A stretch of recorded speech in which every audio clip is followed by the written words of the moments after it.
오늘 주실 말씀은 로마서 6장 12절에서 13절까지 말씀입니다. 교독하겠습니다.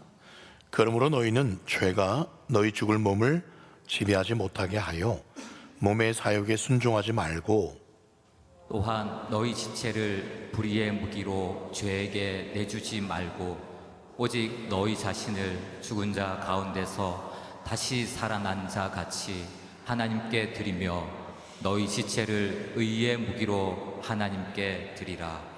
죄가 너희를 주장하지 못하리니 이는 너희가 법 아래에 있지 아니하고 은혜 아래에 있음이라. 그런즉 어찌하리요? 우리가 법 아래에 있지 아니하고 은혜 아래에 있으니 죄를 지으리요? 그럴 수 없느니라. 너희 자신을 종으로 내주어 누구에게 순종하든지 그 순종함을 받는 자의 종이 되는 줄을 너희가 알지 못하느냐? 혹은 죄의 종으로 사망에 이르고 혹은 순종의 종으로 의에 이르느니라. 하나님께 감사하리로다. 너희가 본래 죄의 종이더니 너희에게 전하여 준 바 교훈의 본을 마음으로 순종하여 죄로부터 해방되어 의에게 종이 되었느니라. 너희 육신이 연약함으로 내가 사람의 예대로 말하노니 전에 너희가 너희 지체를 부정과 불법에 내주어 불법에 이른 것 같이 이제는 너희 지체를 의에게 종으로 내주어 거룩함에 이르라. 너희가 죄의 종이 되었을 때에는 의에 대하여 자유로웠느니라. 너희가 그때에 무슨 열매를 얻었느냐? 이제는 너희가 그 일을 부끄러워하나니 이는 그 마지막이 사망임이라. 그러나 이제는 너희가 죄로부터 해방되고 하나님께 종이 되어 거룩함에 이르는 열매를 맺었으니 그 마지막은 영생이라. 죄의 삭은 사망이요 하나님의 은사는 그리스도 예수 우리 주 안에 있는 영생이니라. 아멘. 좋으신 하나님을 찬양합니다. 아멘. 위에 빨간색 현수막이 걸려 있습니다. 기쁘다 구주셨네. 이걸 영어로 표현하면 뭐라고 말하죠? 메리 크리스마스. 네, 그렇습니다. 기쁨의 성탄절이란 뜻인데 요즘에는 아직 성탄절이 오지 않아서 어떤 분은 그렇게 인사하더라고요. 메리 크리스마스. 미리 크리스마스. 그렇습니다. 하나님께서 우리에게요 기쁜 소식을 하나 알려주셨어요. 새벽에 기도하는데 주님께서 놀라운 소식을 우리에게 알려주셨습니다. 그것은 살아계신 하나님께서 저와 여러분들을 너무너무 사랑하신다는 소식입니다. 아유, 뭐 그 뻔한 거 아닙니까? 뻔한 거 아닙니까? 뻔한 거 아니에요. 성경에 우리가 수많은 말씀을 잘 알고 매주 예배를 드리지만 하나님의 사랑이 정말 내 심령에 그 굳은 갑옷과 같은 딱딱한 내 마음을 녹이고 정말 주님이 나를 사랑하시는구나 라는 것을 깨닫는 것이 얼마나 큰 은혜인지 모릅니다. 새벽에 정말 그런 감동을 주셨어요. 하나님이 나 같은 사람도 사랑하시고 정말 사랑스럽지 않은 사람이 없다라는 그런 은혜와 감동을 주셨습니다. 그렇게 감동을 받으니까 정말 모두가 사랑스러운 거예요. 진심입니다. 성도님들 모습 속에는 이런 모습 저런 모습 다 달라요. 성격도 다르고 습관도 다르고 모든 것이 다 다릅니다. 그런데 하나님께서 우리 모두를 있는 모습 그대로 사랑하신다는데 어찌 우리도 서로가 사랑스럽지 않은 사람이 있을 수 있느냐? 아멘이십니까? 아멘입니다. 우리는 지난주에 6장 말씀을 통해서 그리스도께서 우리를 위해서 대신 하셨던 죽음과 부활하심, 그것이 이제는 내게 똑같이 나에게 되어진 일로 그 예수님과 합하면 그러면 된다라는 것을 살펴보았습니다. 그렇게 알아라, 그렇게 믿어라, 그렇게 여겨라. 이미 그렇게 다 해놨다. 그것을 강조했었습니다. 그러면 한번 여쭤볼게요. 주님이 죄를 이기셨고 사망도 이기셨고 다 하셨으니까 이제는 우리도 죄를, 나를 힘들게 하는 모든 일들을 자동으로 그렇게 이기게 되든가요? 아닙니다. 예수님께서 다 해놓으셨는데, 우리 예수가 연합되었는데, 그 죄에 대해서 죽고 하나님께 대해서는 살아있는 자로 여길지어다, 오늘 우리가 암송 말씀도 외웠지 않습니까?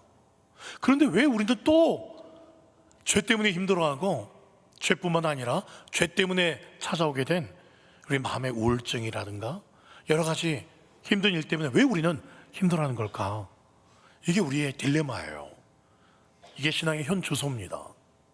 왜 나는 변하지 않을까? 다람쥐 쳇바퀴 하는 듯한 그런 신앙생활을 계속 하는 걸까? 변화가 없는 걸까? 그 이유를 오늘 말씀에서는 지난주보다 조금 더 구체적으로 설명을 하고 있습니다. 여러분, 가장 사람이 행복할 때가 언제냐면요, 내가 누군가를 사랑을 받을 때도 있고 사랑할 때도 있어요. 그러려면 내 마음에 거리낌이 없어야 됩니다. 순전한 사랑을 내가 받고 순전한 사랑을 내가 하는 거예요. 조건이 뭐라고요? 거리낌이 없는 거, 죄가 없는 거예요. 정말 내가 그 누구로부터 거리낌이 없는 것, 하나님 앞에서도 거리낌이 없는 것, 이때가 가장 행복한 거예요. 그래서 주님의 순전한 사랑을 받고 누리고 할 수 있는 거예요. 그럼 어떻게 하면 그렇게 할 수 있느냐? 제가 결론부터 말씀을 드리겠습니다. 우리가 의롭다고 칭함을 받았어요. 우리가 무엇을 해서가 아니에요. 어떤 공로 전혀 없는 전적인 하나님의 선물이에요. 그걸 믿음으로 우리는 하나님께서 우리를 의롭다고 칭한 것을 받게 되었습니다. 그래서 칭의, 구원은 선물이에요. 자, 여기까지는 우리 지난주에 살펴봤어요. 근데 정말 중요한 게 뭐냐면, 이제는 구원받은 하나님의 자녀로서 하나님의 자녀답게 사는 거는 각자 다 다른 이야기예요. 구원받는 거는 다 믿음으로 동일하게 받았어요. 그런데 각자 한 분 한 분이 하나님의 자녀답게 사는 거는 다 달라요. 왜냐하면 그게 우리의 책임이기 때문에 그래요. 빌립보서 2장 12절에도 보면은요, 그러므로 나의 사랑하는 자들아, 너희가 나 있을 때뿐 아니라 더욱 지금 나 없을 때에도 항상 복종하여 두렵고 떨림으로 너희 구원을 이루라. 우리 보고 하는 소리예요. 우리 보고 뭐 하라고요? 항상 복종하고 두렵고 떨림으로 우리 구원을 우리 보고 이루래요. 하나님 다 해놓은 거 아닙니까? 예수님이 다 해놓으신 거 아니에요? 구원은 해놓으셔서. 그런데 또 다른 게 있다는 거예요.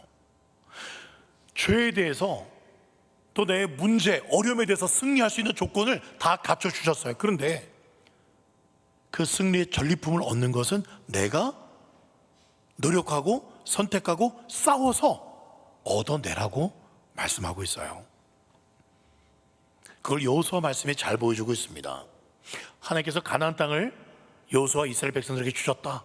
그냥 가기만 하면 된다 하셨어요. 그래서 갔어요. 가만히 앉아있으면 안 됩니다. 건너가라 해서 홍해를 건너갔어요. 물이 갈라졌습니다. 그래도 무서워요. 안 가면 안 돼요. 가야 됩니다. 요단강도 하나님이 갈라주셨어요. 그래도 요단강 무서워요. 가야 돼요. 갔어요. 여리고성 도로 했으니까 돌았어요. 돌기도 싫어요. 돌다가 돌멩이 던지면 어떡해요? 아니야, 돌았어요. 그리고 그게 어떻게 합니까? 많은 가나안 족속들과 전쟁할 때 하나님이 지혜를 주셨고 전략을 주셨어요. 그렇게 하면 되는군요. 가만히 앉아 있었습니까? 아니에요. 그 주신 지혜대로 전략대로 나가서 싸웠습니다. 이스라엘 가만히 한 거 없어요. 가나안 땅을 주셨다 했지만 직접 나가서 싸웠어요. 물론 중간에 하나님이 우박도 떨어지게 하시고 태양과 달이 멈추게 하는 은혜를 베풀어 주신 것도 있었습니다만은, 그러나 실제 그 군인들과 싸우는 것은 이스라엘 백성들의 몫이었습니다. 그게 바로 12절의 말씀이에요. 12절 말씀 같이 한번 읽어볼까요? 시작.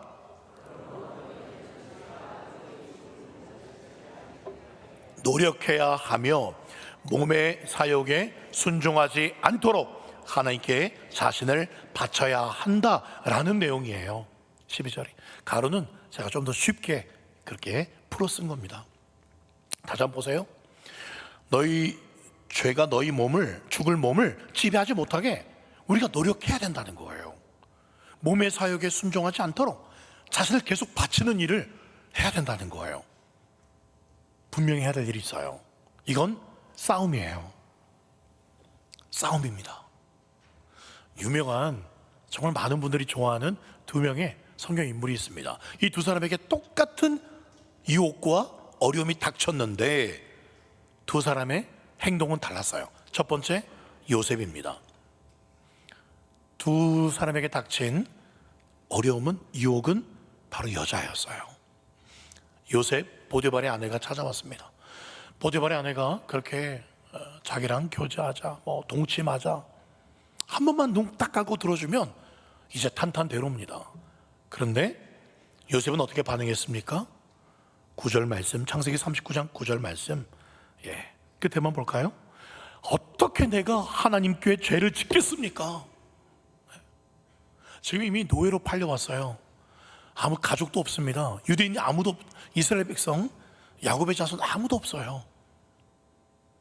그런데 요셉에게는 지금 누가 보였어요? 하나님이 보였어요. 하나님을 인식하고 있었습니다. 인식하고 있었어요. 다윗은 어떻게 했습니까?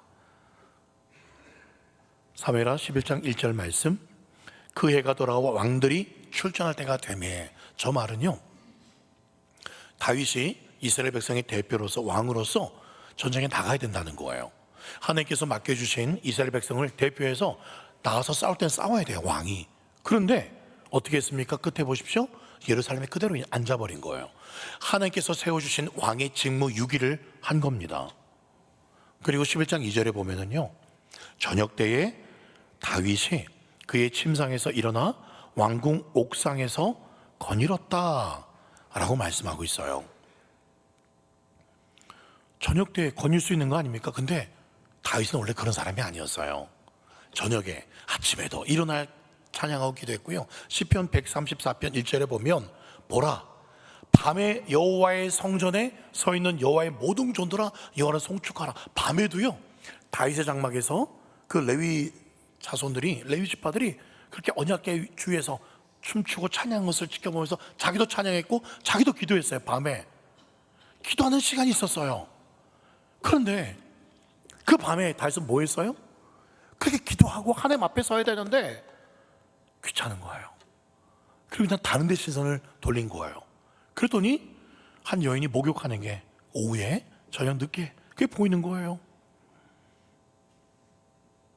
결국 넘어지게 됩니다. 하나님 앞에 서 있어야 되는데, 하나님 앞에서 하나님을 두려워하고 그 죄와 싸워야 되는데 그걸 직무 유기를 해버린 거예요. 여러분, 죄가 찾아올 때, 유혹이 찾아올 때, 문제가 찾아올 때 여러분 선포하십시오. 나는 하나님의 자녀다. 그러므로 나는 죄짓지 않는다. 여러분 선포하라고 지난주에 말씀드렸죠. 그리고 기도하십시오. 찬양하십시오. 주여 도와주시옵소서. 예수님의 이름 명하노니 이 죄의 유혹은 내 마음속에서, 생각에서, 또 이 직장에서 떠나갈지어다. 선포하고 직장에 출근하십시오. 그렇게 전혀 죄와 싸우는 그런 나의 액션은 없으면서, 그런 나의 행함은 없으면서 나중에 죄에 넘어지고 너무 또 주일에 와서 주님 앞에 부끄러워가지고, 하나님 그때 왜 내가 죄에 넘어지지 않도록 왜 하나님 안 도와주셨어요? 이런 핑계하시면 안 돼요. 이미 하나님은 우리에게 이 죄의 유혹, 문제 이길 수 있는 그 진리에 대한 믿음을 주셨고요, 용기와 힘 주셨어요. 문제는 뭐냐? 내가 그 믿음, 진리의 말씀, 용기, 은혜 가지고 선포해야 돼요. 물리쳐야 됩니다. 어떤 모양으로요? 13절에 이렇게 나옵니다. 13절 끝에 보시면 우리가 뭐가 돼야 된다고요? 의의 무기가 되어서 하나님께 드려야 됩니다. 저기 무기라는 단어는 주로 어디서 많이 쓰죠? 군대에서 많이 쓰죠. 예. 군대는요, 군기가 굉장히 엄정합니다. 상관의 명령이라면 무조건 나가야 돼요. 총탄이 날아와도 전쟁 속에 나가라면, 돌격 앞으로 하면 나가야 돼요. 그게 군대입니다. 무슨 말이에요? 지금 의의 무기로 함께 드리라고 지금 말씀하고 있잖아요. 우리가 그런 사람들이라는 거예요.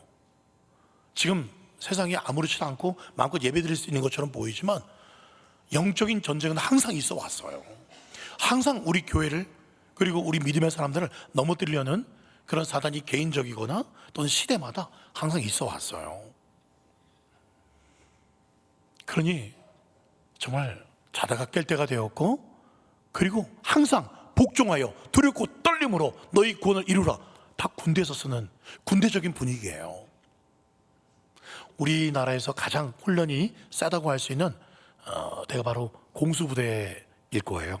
물론 뭐 UDT도 있고 또 HID 뭐 북파하는 그런 데도 있겠지만, 그런 아주 군기가 세고 훈련이 센 그런 곳의 구호는 거의 비슷해요. 뭐냐면 안 되면 되게 하라, 이런 구호예요. 말이 안 되잖아요. 안 되는데 어떻게 되게 해요? 그런 각오로 훈련받고 싸우니까 그런 특별한 군인으로 변화된다는 거예요. 그런 분위기예요. 그런 분위기로 12절, 13절 말씀을 우리가 읽어야 됩니다. 잠 띄워주세요. 12절, 13절 말씀 어떻게 읽냐면요, 똑같아요. 정말 그렇습니다. 군인의 마음으로 우리가 머리에 이렇게 탁 띠를 탁 두르고요, 그리고 군인들 위장치를 하지 않습니까? 위장치를 탁 하고요, 그런 마음으로 읽어봅시다. 시작.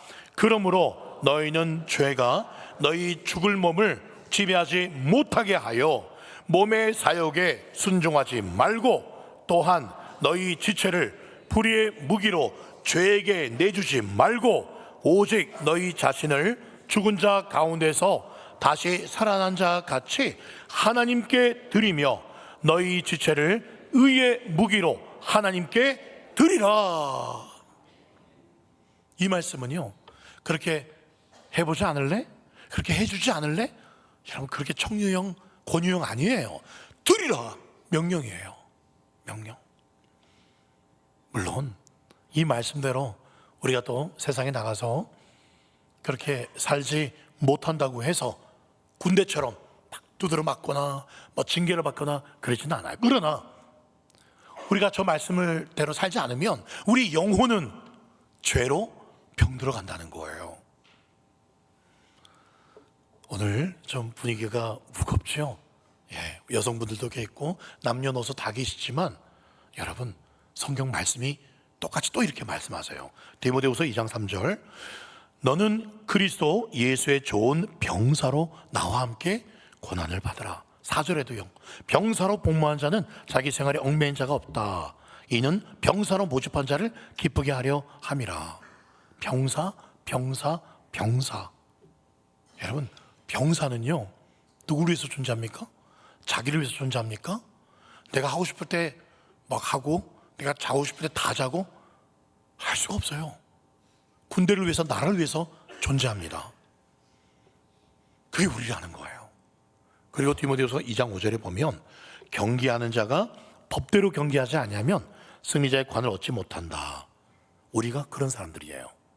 이제 구원받았으니, 은혜 받았으니 또 죄지으면 괜찮고 뭐 아니라는 거예요. 지금 신앙의 경주를 하고 있어요. 뒤처지면 안 된다는 거죠. 6절에도 이렇게 말씀합니다. 수고하는 농부다. 그냥 농부가 아니라 수고하는 농부. 하나님께서 우리에게 말씀의 씨앗, 은혜의 씨앗을 주셨잖아요. 열심히 뿌리고 열심히 가꾸고 열매를 맺어서 돌려드려야 된다는 그런 뜻입니다. 병사, 경계하는 자, 운동선수, 수고하는 농부, 여기는요, 나약한 모습이 안 보입니다. 질질 짜는 모습이 안 보입니다. 강한 충성심, 인내를 가지고 정말 목숨을 걸고 자기 일을 해내야 되는 그런 모습으로 성경은 말씀하고 있어요. 내 기분이 별로 안 좋아. 하고 싶지 않아. 내 마음 상태, 나의 컨디션, 우리 뭐 지금 현재 상황, 그거가 상관없어요. 하나님의 사람은 군사인데, 하나님의 사람은 지금 열심히 씨를 뿌리고 해야 될 사람인데, 경기하는 자인데 아우 좀 쉴랍니다, 못하겠습니다, 그렇게 할 상황이 아니라는 거예요. 말씀을 말씀대로 좀 전하고 있는 거예요. 누구를 향해 사는 말씀이 아닙니다. 현재 한국의 크리스천 비율이 한 800만 명 그렇게 안 되는 것 같아요. 옛날에 아마 1000만 명, 1200만 명까지 본 적이 있었어요. 코로나 지나면서 많이 좀 떨어졌죠. 그래도 많은 분들이 아직 오늘도 전국에서 예배를 드리고 있습니다. 열심히 봉사하고 있어요. 헌금도 냅니다. 그런데 교회 와서는 열심히들 하는 것처럼 보이지만, 우리가 사회에 나가서, 세상에 나가서는 거룩이라는, 경건이라는 총 하나 쏘지 못하는, 그런 걸 보여주지 못하는, 능력이 나타나지 않는 그런 군인, 그런 운동선수, 그런 농부의 모습이 있지 않냐는 거예요. 총을 어떻게 쏴야 되는지, 어디다가 내가 총을 쏴야 되는지도 잘 모르는, 그러니까 죄에 넘어지고 세상에 타협하고 그리스도의 능력이 나타나지 않고 교회에 거룩이 없고 그런 것 아닐까, 그런 생각을 해봅니다. 어떻게 하면 다른 사람들처럼 똑같이 성공할까, 더 잘 될까, 그런 고민이 아니라 우리는 어떻게 하면 내가 죄짓지 않고, 어떻게 하면 내가 하나님의 기쁨이 될까, 내 몸에서 그리스도가 존귀하게 될까, 이게 우리가 진짜 싸워야 될, 진짜 고민해야 될 그런 문제 아닐까요? 다른 건 주님께서 죄의 나라와 의를 위해서 드리고 싸우면 필요한 건 알아서 채워주시니까 정말 해야 될 건 그거예요. 오늘 17절 말씀에 우리의 모습을 이렇게 말씀합니다. 하나님께 감사하려다 너희가 본래 옛날에는 죄의 종이었어요. 그러나 18절, 죄로부터 해방되어서 이제는 어떻게 되었습니까? 의에게 종이 되었다. 저게 무슨 말을 하는 겁니까? 다시 죄로 돌아갈 수 있다? 그렇죠, 안 된다는 거예요. 종이 될 수 없다는 거예요. 죄의 종이. 21절 말씀, 너희가 그때에, 옛날이죠, 그때 과거에는 무슨 열매를 맺었느냐, 이젠 너희가 그때 그 일을 부끄러워하지 않느냐. 과거에 죄짓고 예수 모르고 행할 때에 행했던 모든 세상 일들, 그 마지막은 사망인 거 알지 않느냐. 그래서 지금 돌이켰지 않느냐. 그러면서 19절, 21절, 22절 말씀에 어떤 단어가 계속 반복되고 있어요. 한번 띄워주십시오. 어떤 단어가 계속 반복되고 있습니까? 이제는 너희 죄를 의에게 종으로 내줘라. 21절, 이제는 그 일을 부끄러워하나니. 22절, 그러나 이제는 너희가 죄로부터 해방되고 하나님께 종이 되어야 되지 않겠느냐. 이제는 달라져야 된다는 거예요. 이제는 변화된 모습이 있어야 된다는 거예요. 그렇습니다. 하나님의 뜻, 그게 뭘까요? 우리를 향한 하나님의 뜻, 성경에 몇 가지가 나오는데, 데살로니가전서 4장 3절 말씀에 하나님의 뜻은 이것이니 너희가 거룩한 거예요. 우리를 거룩하게 하시려고 구원해 주셨다는 거예요. 구원만 해놓고 의롭다 돼서 땡 알아서 해, 그게 아니라는 거예요. 이제 구원시켜 줬기 때문에 우리 보고 거룩한 삶을 살으라는 거예요. 칭의에서 끝나는 게 아니라 성화의 과정을 이뤄가라는 거예요. 그 성화의 과정은 다 달라요. 우리나라가요, 조사를 해보니까 2024년도 조사에 국가 청렴도 얼마나 청렴한가 순위를 매겼는데 180개 국을 순위를 매겼거든요. 그 중에서 우리나라가 얼마나 깨끗한가, 청렴한가 몇 위쯤 했을 것 같으세요? 우리나라가요 180개 국가 중에서 32위를 했습니다. 이거 선방했어요. 한 10여 년 전에 자료를 봤는데 그때는 더 뒤에 있었는데 조금 올라왔어요. 그럼 우리는 그렇다 치고 또 우리는 또 옆에를 또 쳐다봐야 되잖아요. 일본, 중국보다 일본이 더 우리가 또 도전 대상이기 때문에 일본은 몇 위를 했냐면 얼마나 깨끗하고 청렴한가 몇 위 했을 것 같으세요? 16위를 했습니다. 16위. 우리나라의 2배 정도 이상의 높은 계단이죠. 우린 32위, 일본은 16위만큼 깨끗하고 좋은 나라다, 그런 평가예요. 어제 뉴스에 보니까 또 우리나라 국가 경쟁 지수는 7위더라고요. 프랑스를 건너뛰어서 또 그 위에 또 일본이 있어요. 국가 경쟁 지수, 뭐 무역, 여러 가지 뭐 군사력 이런 거는 7이지만 청렴도에 있어서는 정직하고 깨끗한 거에 있어서는 너무나 밑에 있어요. 일본 우리보다 2배나 위에 있는데 놀라운 사실은 우리보다도 기독교 인구 수가요. 우리나라가 한 20% 내외가 됩니다. 근데 일본은 1%가 되지 않아요. 0.5%라고 봅니다. 우리나라보다도 복음화율이 40배 낮습니다. 그런데 우리보다 훨씬 더 정직하고 깨끗한 나라 2배나 높습니다. 뒤에 보니까 불교 국가인 부탄이라는 나라가 깨끗함 청렴도가 26위, 우리보다 훨씬 높아요. 불교 국가가. 대만도 거의 불교 국가죠. 거의 28위, 우리보다 높아요. 아니 그렇게 그리스도인들이 많고 교회가 많은데 어떻게 이렇게 낮죠? 그래서 또 이런 설문을 했습니다. 한국 사람들한테. 정말 우리나라에 살면서 정직하고 깨끗하게 살면 살기가 힘들다라고 생각하십니까? 그런 질문을 했어요. 그랬더니 설문 결과가 뭐냐면 몇 퍼센트가 동의인지 아십니까? 정직하면 살기 힘들다. 몇 퍼센트가 동의했냐면 73%가 동의했어요. 정직하면 못 산다는 거예요. 그 73%에는 그리스도인들이 없었겠습니까? 있었다는 거예요. 있었다는 것은 똑같이 정직하지 않다는 거예요.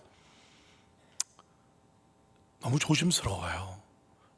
제가 또 많은 목사님들한테 영향을 받았지만 교회에 대해서 부정적인 이야기는 하지 마라, 목사님에 대해서 부정적인 이야기 하지 마라 라는 말씀을 듣긴 들었습니다만은 이 말씀을, 로마서 말씀을 통해서는 잠깐은 끄집어냅니다. 그래서 뉴스나 이런 데 보면 그리스도인이라고 하는데 불법을 저지르는 분들을 가끔 봅니다. 전체는 아니에요. 아주 빙산의 아주 일각이죠. 정말 그럴까요? 우리 교회에서도 아주 빙산의 일각 조금만 부정직하고 다 정직하고 정말 거룩하고 그럴까요? 우리 갈릴리 교회, 저에게 여러분 가슴에 손 얹고 한번 바란다면 어떻습니까? 어떻게 하면 우리가 죄를 이길 수 있을까? 어떻게 하면 정말 하나님의 기쁨대로 살 수 있을까?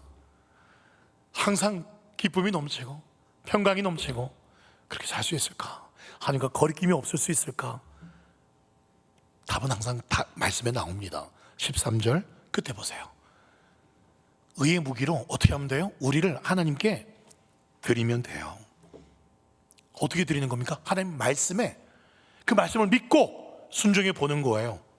이 말씀대로 해보면서 손해볼 것 같은데 그냥 순종해 보는 거예요. 많은 말씀들이 있을 겁니다. 그렇죠?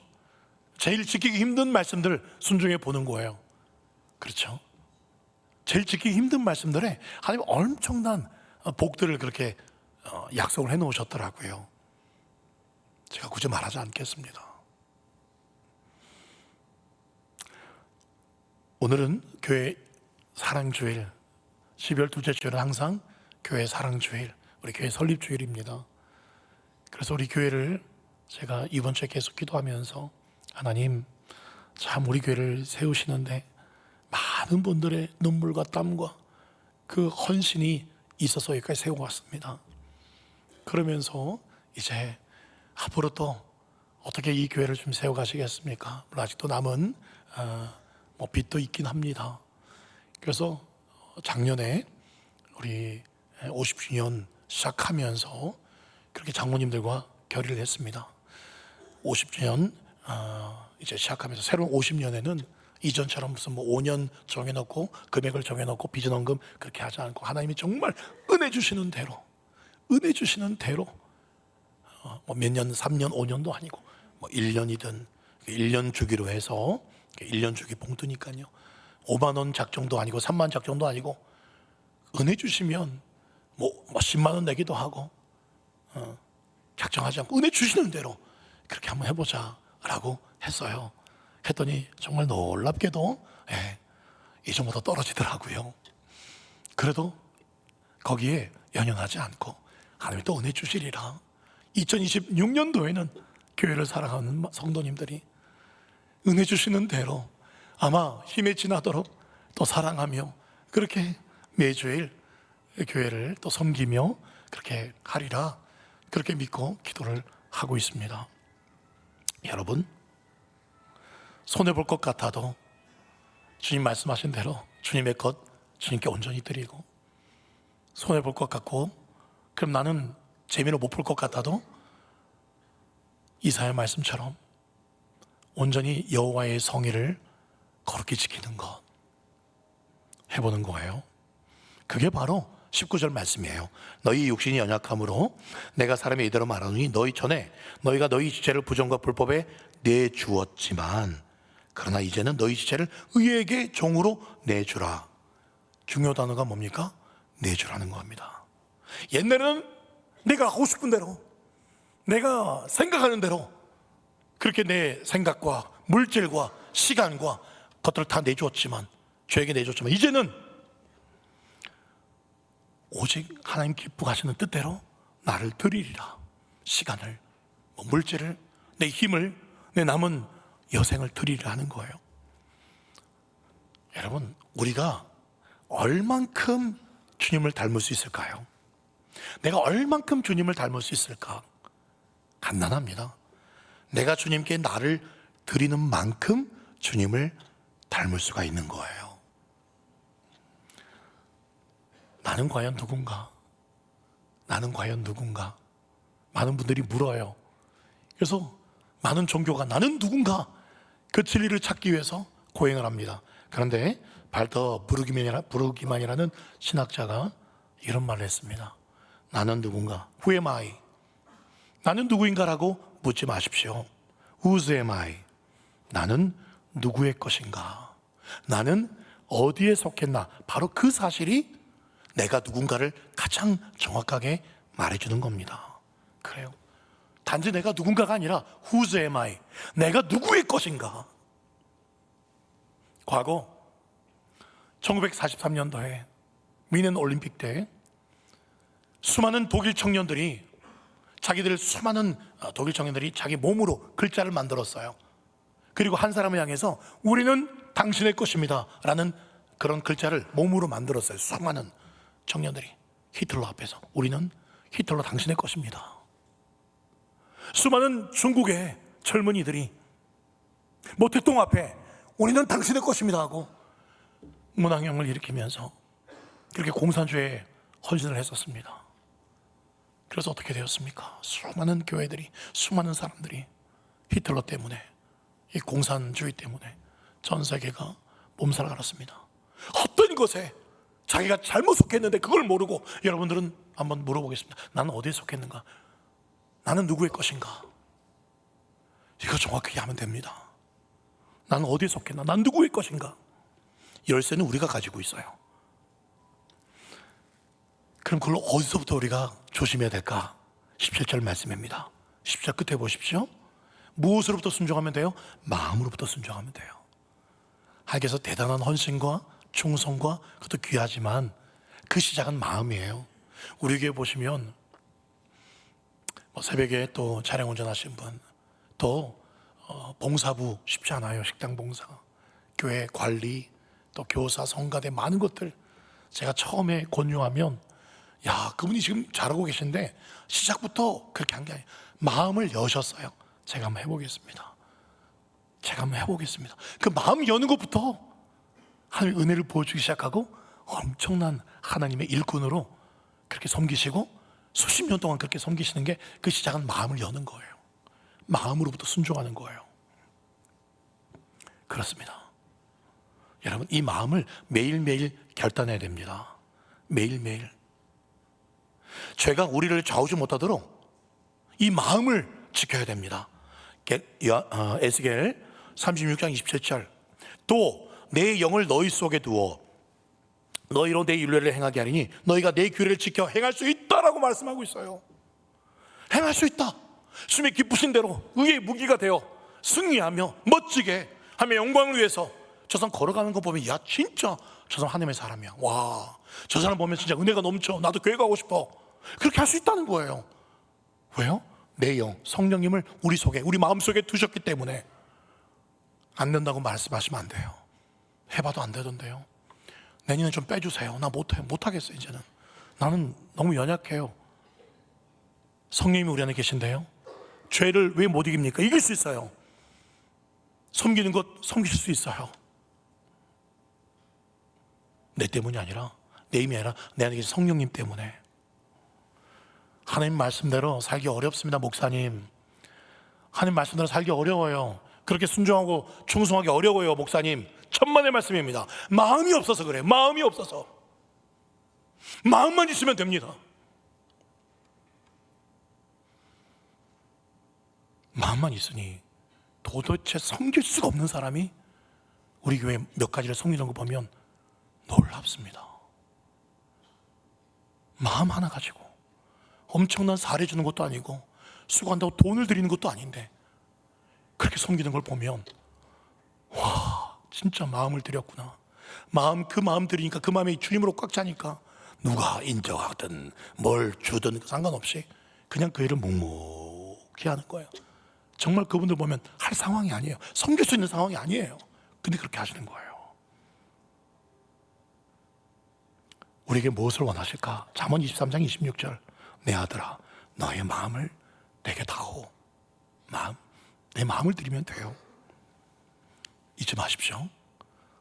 저를 보면 하나님의 종, 목회자들 보고 하나님의 종 아닙니다. 오늘 22절에 보시면은요, 그러나 이제는 너희가 죄로부터 해방되고 죄로부터 해방된 저와 여러분 모두가 하나님의 종이 되어 마지막은 영생을 누릴 수 있다. 다 하나님의 종이에요. 목사님이니까 좀 그렇게 더 성경 말씀 많이 읽고 더 거룩하게 살고 더 충성하시니까 아니라고요. 전부 다 하나님의 종이에요. 죄와 싸워서 이길 수 있고 힘들어도 섬길 수 있고 할 수 있다는 겁니다. 하나님 앞에 섰을 때 내가 안다.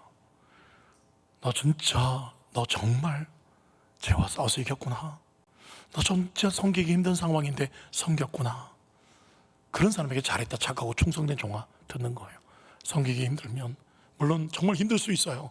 정말 이사를 간다거나 정말 정말 지금 말기 사기 암 걸렸는데 당장 뭐 하세요? 어렵겠죠. 그런 경우가 있겠지만 그렇습니다. 마지막 한 가지 이야기만 하고 말씀을 맺도록 하겠습니다. 많은 분들이 마음 때문에 힘들어요. 그래서 우울증에 걸려요. 또 누구 때문에 상처받았다고 그래요. 그렇기도 하죠. 저도 20대 때 우울증에 걸려봐서 압니다. 상당수는요, 많은 생각에 사로잡혀서 우울증에 걸립니다. 생각할 시간 없이 정신없이 일하시는 분들 중에는요, 우울증 걸린 분들은 잘 없어요. 막노동, 일용직, 흔히 말하는 노가다 하시는 분들 중에 우울증 때문에 이런 분 없어요. 계속 열심히 일하기 때문에 열심히 일하고 쉬어서 피곤하면 자요. 맛있는 거 먹고. 그런 분들 중에 우울증 있는 분들 잘 없어요. 설득력 있는 이야기입니다. 여러분, 그래서 이런 말이 있어요. 마음이 힘들 때 한번 달려보세요.